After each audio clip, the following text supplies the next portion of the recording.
继续来到云林的草岭，当地景点万年峡谷，伊的水袂输予美国的大峡谷。也毋过，常常有游客为着要取景翕相，伤晚岸边怎跋落水，捌造成3个人死亡。云林县政府伫2年前甲峡谷封起来，增加着安全的设备，即摆完工重新开放。 全新的步道边就是云林草岭，是万年峡谷美景。不过，即马有新增护栏，增加安全性，避免挖进河边，无细里落水。安全性是 OK， 都没有问题。我想应该都做得很好。这个所在弯曲河道，冲挂岩石，亲像美国大峡谷迄一般的美景。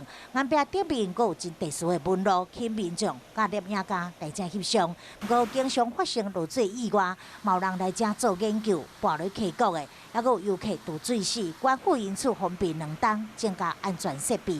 我觉得很棒哎，可以媲美加拿大那个自然公园，不输国外就对了。对，只是说它的规模比较小，那也是没有办法哎，因为我觉得台湾这样就真的很美。